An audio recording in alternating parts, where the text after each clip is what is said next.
How to tile a floor, brought to you by EVO-STIK. For this job you'll need an application trowel, spacers, a spirit level, tape measure and a tile cutter. Before you begin tiling a floor, take a step back and look at what you're tiling onto. If it's a concrete floor with a screed, you need to check that the screed's intact. If there are holes or loose areas, these should be repaired first before you begin.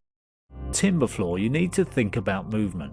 It's essential to use a flexible tile adhesive, but even with a flexible tile adhesive and grout, you still need to make sure that the floor is as firm as possible by screwing down loose boards and checking that it doesn't deflect too much when somebody walks across it. If in doubt, it's best to remove the floorboards and screw down 18mm plywood directly onto the joists. If the timber floor joins a concrete floor, it's likely that the tiles will eventually crack along this line.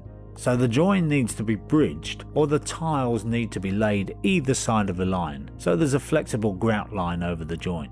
In any event, you should screw down plywood onto the floorboards to provide a stable and uniform surface to tile onto. If you need to make up the height on a concrete floor, use self-leveling screed. It's not advisable to make up the heights by applying thick beds of adhesive.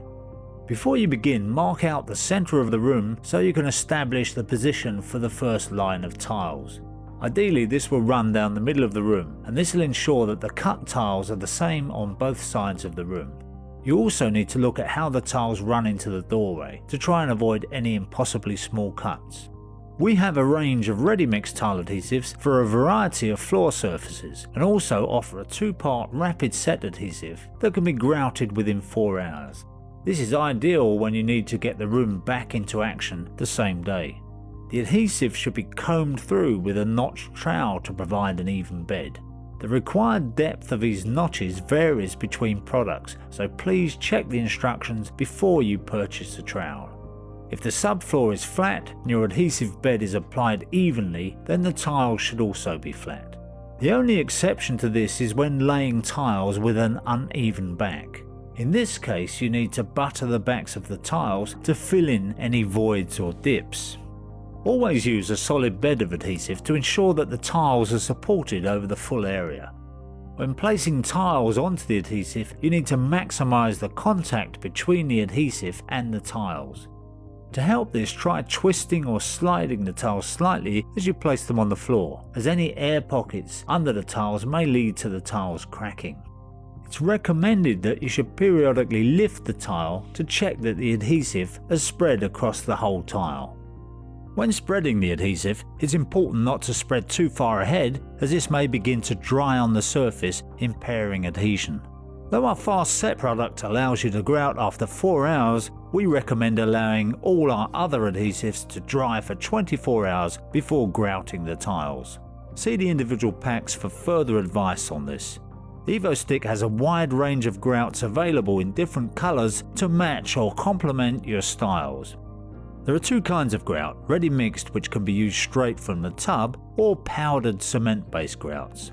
If you're using ready mixed grout, you'll find it flows in very nicely, but you must remove the residue with a damp cloth as you go.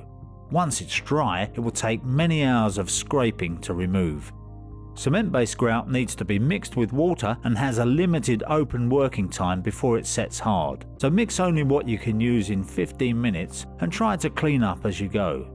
Don't forget, on timber floors you'll need a flexible grout, and this is also recommended for underfloor heating.